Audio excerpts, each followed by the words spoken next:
Fala galera, tudo bem? Beleza? Professor Matheus aqui, novamente, para falar um pouquinho aqui sobre a Sociedade Açucareira do Brasil Colônia.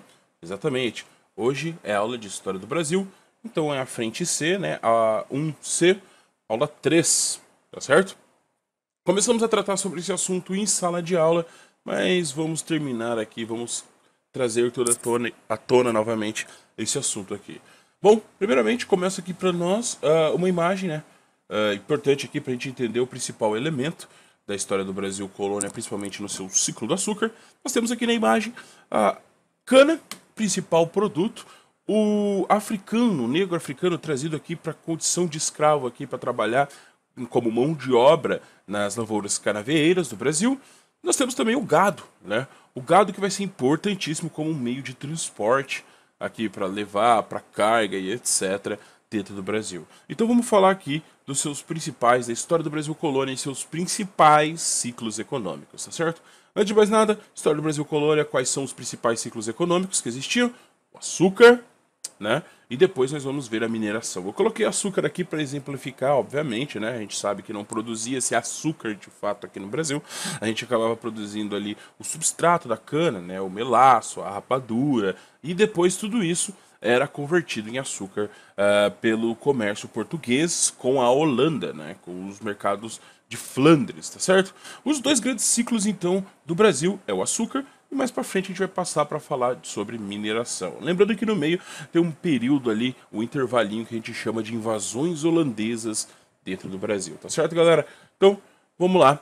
Começando aqui, primeira coisa, atividade açucareira no Brasil. O que era importante você ter para fazer, para participar da atividade açucareira dentro do Brasil colônia? Primeira coisa, escravo, engenho e lavoura. Você precisava ter o território para plantar cana-de-açúcar, você precisava do escravo, porque ele era a sua mão de obra, ele que vai realizar todo o trabalho da lavoura de açúcar, e o engenho, que é a unidade produtiva aqui do Brasil. Lembrando que engenho inicialmente era só aquela roda que eu vou mostrar para vocês mais para frente, mas depois ele acabou se transformando em toda a estrutura. Toda aquela estrutura vai ser chamada de engenho, a casa grande, a senzala, a lavoura e etc. Tudo aquilo vai ser o engenho, tá bom? Senhores, a gente já falou sobre isso, mas é importante lembrar.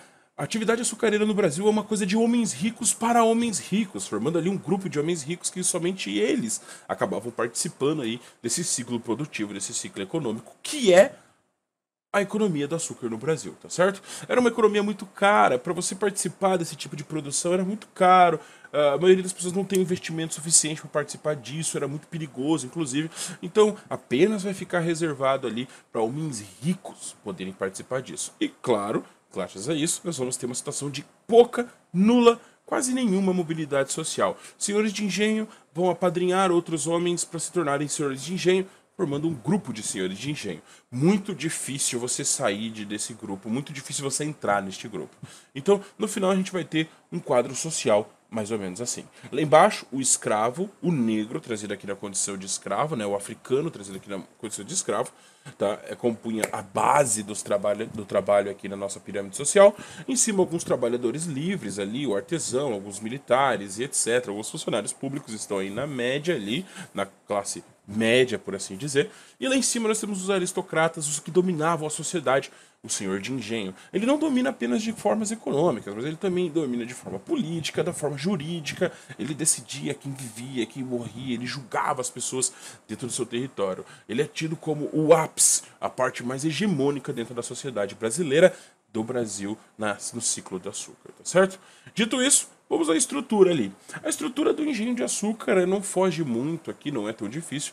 Nós vamos ter a casa grande, nós vamos ter a senzala, nós vamos ter a capela, a casa da moenda, onde era moída aquela cana, produzida a fornalha, onde era aquecida, dado ponto ali no melaço, né, para virar melaço. Então, essa é a estrutura do engenho, tá? A gente chama toda essa estrutura de engenho. Lembrando que os dois mais importantes para nós, graças às relações sociais contidas nele, Casa Grande e a senzala, tá certo? A Casa Grande e a senzala ali vai ser o palco das relações sociais do Brasil. Muito explorado pela literatura brasileira, por novelas, por filmes. Essa relação ali, que é uma relação unilateral, digamos assim, é uma relação que eu já coloco para vocês, uma relação de violência, tá?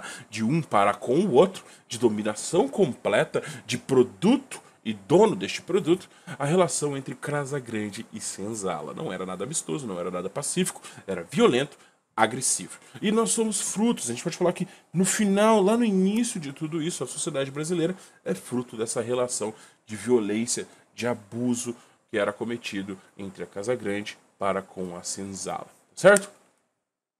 Senhores, aqui uma pequena imagem aqui da Casagrande e da Senzala, passando aqui a sociedade dentro do Brasil colonial. Era uma sociedade rígida, altamente patriarcal. Então nós tínhamos no topo o senhor de engenho, que era assim um homem branco, um homem da elite, que tinha pertences, tinha dinheiro, tá certo? E ele era dono de escravos. Então a nossa sociedade do Brasil colônia era uma sociedade muito rígida, muito patriarcal, sem possibilidade ali de elevação social, como nós falamos. O modelo utilizado para fazer essas plantações de cana era o famoso plantation, né? O que é plantation? Monocultura, latifúndio, mercado externo, e no caso aqui do Brasil nós tínhamos ali a mão de obra escrava negra africana, tá? Lembrando que sempre que nessa imagem aqui que nos ilustra, a gente consegue perceber a quantidade de escravo dizia o quão forte era você na sociedade, de colocar o seu status social. Quanto mais escravos eu tenho, maior o meu status social. Então nós tínhamos aí essa situação de status quo da sociedade, era a quantidade de escravos que você tem. Quanto menos trabalho você fizer, melhor você está posicionado dentro da sociedade colonial brasileira. Tá certo? Fazer atividades físicas, qualquer tipo de trabalho físico, era de uma certa forma demérito para os senhores, para os donos de escravos. Então você tinha escravo para fazer os mínimos trabalhos, pegar coisas no chão. Você tinha escravos, as famosas amas de leite, que amamentavam, porque amamentar é um esforço físico, é um trabalho físico. Então é demérito para a senhora ficar amamentando seus filhos. Então quanto mais escravo, maior ainda vai ser ali o seu status dentro da sociedade, tá certo? O tráfico negreiro vai acabar trazendo tráfico, né? O tráfico vai trazer um novo mercado para os portugueses, a gente não pode esquecer isso. Não era só de açúcar que vivia o Brasil, ou melhor, o Portugal não explorava apenas o açúcar ou a cana no Brasil, eles também exploravam a mão de obra escrava negra africana, que era vendido para os senhores de engenho ou para grandes donos, senhores de escravo. Aqui no Brasil, tivemos até relativamente pouca mão de obra escrava indígena, por vários fatores. A gente pode colocar sobre a resistência, o conhecimento do local, a facilidade de comunicação entre as próprias tribos indígenas e, principalmente, a falta de conhecimento do conceito de escravidão que nós temos aqui no Brasil. Os indígenas dificilmente, como eles eram nômades, eles dificilmente conseguiam aceitar essa ideia de escravidão ou a forma de trabalho que era imposta para ele pelos próprios europeus. Então o que acontecia? Diversas vezes havia resistência, tá certo? Havia uma resistência e para o índio ele é facilitado, essa resistência é facilitada, já que ele conhece o ambiente, ele consegue se organizar graças à língua, tá? Então era muito fácil para ele fugir. E logo em seguida vieram também os jesuítas, que depois vão fazer uma espécie de proteção contra a escravidão deste indígena, tá certo? Mas não podemos falar que os negros não resistiram, tá certo? Eles resistiram sim. Só que para um negro africano resistir quando ele era trazido para cá na condição de escravo, era mais difícil, já que ele estava deslocado do seu território, ele era colocado ali em grupos no qual ele não conseguiria se comunicar, geralmente ele era colocado até em grupos rivais das tribos antigas que eles pertenciam. Então eles não conseguiam se comunicar, não conseguiam se organizar, era muito difícil fazer tudo isso. E outra, eles estavam sendo deslocados dos seus territórios e sendo colocados em um outro território, território que para eles era desconhecido. Então a fuga, a resistência desses índios era muito difícil. Não quer dizer que ela não aconteceu. Podemos citar ali as organizações quilombolas. Além disso, existia também a resistência individual, como a tentativa de fuga, a luta, o próprio suicídio também, que é uma forma de resistência. E as mães de filhos negros, né, as mães africanas, também realizavam um aborto para que o filho não sofresse a mesma coisa que ela sofria. Tudo isso não é colocado ali como uma forma de fuga, mas sim uma forma de resistência, certo? O açúcar, senhores, um pequeno ali passo ali da história do açúcar. Lembrando que o principal motivo para Portugal produzir açúcar no Brasil, tipo, dentro da gama de mercadorias, especiarias que poderiam ser produzidas no Brasil, sempre solta aquela dúvida do por que o açúcar? Por que o açúcar? A resposta para essa pergunta é bem simples. O valor monetário dele lá fora era muito alto. Ele era uma especiaria tida como rara ou valiosa, porque normalmente na Europa você acabava adoçando as coisas com mel ou você não adoçava com nada. A história do açúcar ela começa ali a ser contada na Europa com o Alexandre Magno, trazendo essa forma de adoçar essa produção açucareira, mas ela era uma produção feita em pequena escala. Era uma pequena escala mesmo. Então o valor do produto era muito caro, certo? Mais para frente ali os romanos também vão acabar produzindo e depois com as cruzadas o contato com o Oriente vai trazer uma maior massa esse produto, vai trazer uma maior quantidade esse produto para a Europa, mas a sua produção ainda era muito restrita, o que acabava encarecendo o produto. Mais pra frente, a gente vai ver ali que com o Portugal vindo dominar a América, ele vai achar o solo interessante, já vamos falar sobre isso, o clima interessante, e a cana-de-açúcar vai se adaptar muito bem ao solo brasileiro, principalmente ao solo nordestino. O que vai fazer com que Portugal comece a produzir em larga escala açúcar aqui no Brasil, em especial em Pernambuco, tá? Criando ali um dos mais lucrativos comércios para a coroa portuguesa. Falando um pouquinho aqui sobre o engenho e melhor sobre a localização dos engenhos de açúcar, a produção de açúcar no Brasil ela vai iniciar ali ó, em São Vicente, 1532. Só que a gente sabe daquele probleminha que tinha a capitania de São Vicente, né? O abandono e principalmente ali eles vão acabar, graças ao abandono e à distância também, vivendo de subsistência. O açúcar vai começar a ser produzido lá, mas ele não vai ficar popular, a produção dele maior não vai ser lá. A produção dele maior vai ser no Nordeste brasileiro. Destaque total Pernambuco e Bahia. A maioria das produções de açúcar vai estar nessa região. Por quê? Proximidade ali, né, com Portugal. Se você for pegar no mapa, você vai ver que a Península Ibérica e o Nordeste brasileiro eles são bem mais próximos do que a região sul ou sudeste do Brasil. Então, na hora de optar, obviamente, eles vão optar pelo território mais próximo. E aí, o Nordeste vai ser o território onde vão se plantar açúcar. Além disso, nós temos também a questão do solo de Massapê, tá? O solo de Massapê, ele é perfeito para produção. O clima também, o clima tropical, com algumas chuvas, ele é perfeito. Tudo ajuda para se produzir cana-de-açúcar dentro do Nordeste. Os invernos também bem brandos, bem tranquilo ali de se produzir. Então, eles vão começar a produzir ali dentro do Nordeste, dentro de Pernambuco, dentro da Bahia, os engenhos e a produção de açúcar vai se dar nessa região. Bem, aqui nós temos um mapa bem interessante aqui sobre a economia de Portugal e eu quero que vocês prestem atenção em uma questão um ponto deste mapa aqui. A produção de cana-de-açúcar ela está restrita no litoral brasileiro, tá? Ela fica no litoral brasileiro. Boris Fausto chama essa colonização de colonização carangueja realizada pelos portugueses, sempre no litoral, tá? E sempre de lado. Tá sempre de ladinho, né? Nós vamos ver aqui que, se você for olhar ali, você vai ter a questão das drogas do sertão, que vamos explicar em algumas aulas mais pra frente, mas também a gente vai ver ali essa parte roxa, que simboliza a pecuária. E eu quero chamar a atenção para vocês que a parte roxa está adentrando o território brasileiro. Por que a parte roxa dentro do território brasileiro? A pecuária, o gado, ele era de extrema importância para a produção açucareira. Era ele que fazia o transporte, era com ele que você fazia a locomoção do produto. Mas você tem um problema. Ele vai começar a ocupar as terras férteis que dá para você plantar cana-de-açúcar. Então Portugal vai começar a pensar que não é interessante você ter gado e cana-de-açúcar no mesmo lugar. A gente quer a produção somente de açúcar. O gado dá para colocar em outro lugar. Mas o açúcar, a gente precisa que o açúcar domine esse litoral brasileiro. Como eu falei anteriormente, galera, a gente tem que lembrar aqui que o Brasil vai ter uma parceria forte com a Holanda, o famoso pacto colonial, e é por isso que o Portugal, inclusive, é conhecido como um parasita econômico.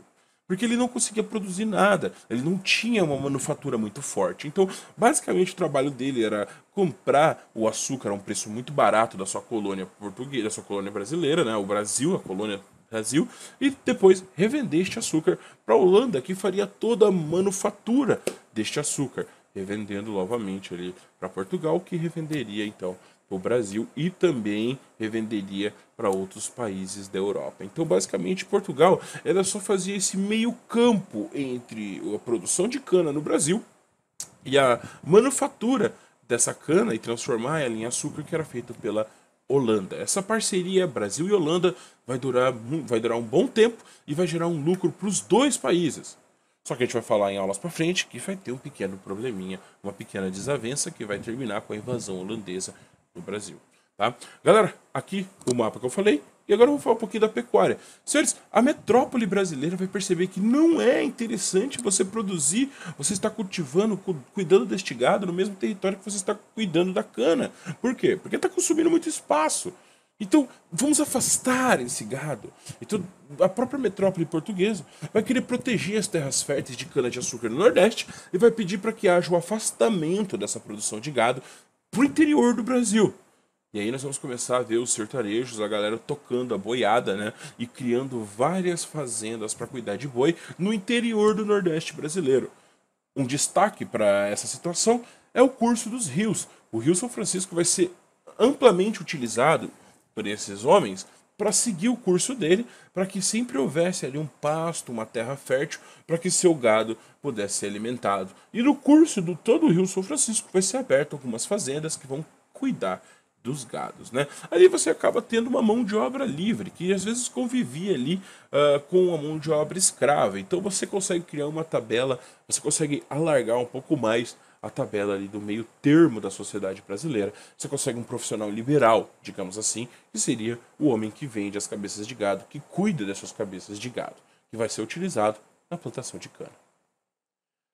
Dito isso, finalizando aqui, a sociedade brasileira. Como é que a gente pode resumir essa sociedade brasileira do Brasil colônia no ciclo do açúcar, no ciclo do engenho, tá? Bom, é uma sociedade patriarcal, é uma sociedade rural, é uma sociedade escravista, extremamente católica e principalmente ela é muito miscigenada, tá? Patriarcal porque a gente já falou, o senhor de engenho comandava toda essa relação, inclusive a gente vai falar daqui a pouco sobre o papel da mulher, o senhor de engenho, a figura do homem branco europeu que comandava todo o Brasil. Rural, não havia urbanização no Brasil nessa época. O centro das relações sociais não era a cidade, e sim o engenho que estava no meio rural. Então todas as relações giravam em torno do engenho. Então é uma sociedade altamente ruralizada, quase sem nenhuma cidade, tá bom? Escravista, como nós falamos, a base dessa produção, a base dessa sociedade é uma sociedade escravista. É o negro, é o africano que foi trazido aqui como mão de obra escrava e era uma outra mercadoria que gerava lucro para Portugal, tá certo? Então não se esqueçam disso. Católica, extremamente católica. Os reinos ibéricos, eles são católicos e principalmente eles trazem a defesa do cristianismo em meio a uma sociedade europeia que acabou de viver as reformas protestantes, que ainda sentiu o impacto das reformas protestantes. As grandes navegações, a gente já falou sobre isso em aulas, nasceram como uma forma de dar uma suavizada ou reduzir o impacto da reforma protestante, trazendo novas almas, as almas dos indígenas. E dentro dessa sociedade, o Portugal, o ciclo do açúcar, o Brasil, ele era extremamente católico. As relações giravam em torno da igreja, a igreja era muito importante, inclusive para a educação. A capela dentro da escola, a capela dentro dos engenhos serviam para a educação dos filhos dos senhores de engenho, tá? Miscigenada. Nós vamos ver uma mistura entre esses povos, entre essas etnias aqui dentro do Brasil. Não, essa miscigenação não é feita de forma romântica, tranquila, não é feita de forma branda. Na verdade, ela é fruto de uma violência, geralmente uma violência sexual realizada entre o homem branco e o negro, tá certo? Então, somos frutos de uma certa violência sexual que está na base da sociedade brasileira nessa época, tá? Então, o homem branco ali, o centro das relações, o senhor de engenho, poder, decisões em suas terras, como se fosse o grande governante do seu pequeno feudo. E a mulher? A mulher ela vai ter um espaço muito retido dentro da sociedade açucareira. A mulher, a senhora, a mulher branca, é claro, ela vai acabar ficando retida, ela vai ficar acabando no lar, cuidando do lar, para cuidar dos escravos domésticos, sim, escravos domésticos que era uma realidade no Brasil nessa época. Existia uma certa diferença ou distinção entre os escravos e um deles era aqueles escravos que moravam na casa grande, que trabalhavam para os senhores de engenho. Tá certo? E dentro desses, eles mantinham ali a casa e auxiliavam a mulher, a senhora, né, a mulher do senhor de engenho, a cuidar da casa, tá? E esse era o trabalho reservado a ela, cuidar dos filhos, cuidar da casa. Ela ficava retida e contida, ela era muito submissa ao homem, tá? Era uma coisa que a gente normalmente via em quase todos os estados da Europa e aqui na colônia também vai perdurar de uma forma muito mais rígida. tá? E no final, nós vamos ter ali a mulher negra, que também sofria dentro das várias violências. Ela ainda era uma das principais vítimas do abuso, da violência sexual, tirando que ela era geralmente escolhida para trabalhar dentro da casa, né? Dentro da casa grande, como a cozinheira, a ama de leite, né? A mucama. Então tudo isso era dado esse trabalho para as mulheres negras, tá certo? Galera, basicamente, um pequeno resumo aí, a aula fica neste ponto, tá? Obrigadão, agradeço, tamo junto, galera, qualquer dúvida, só perguntar.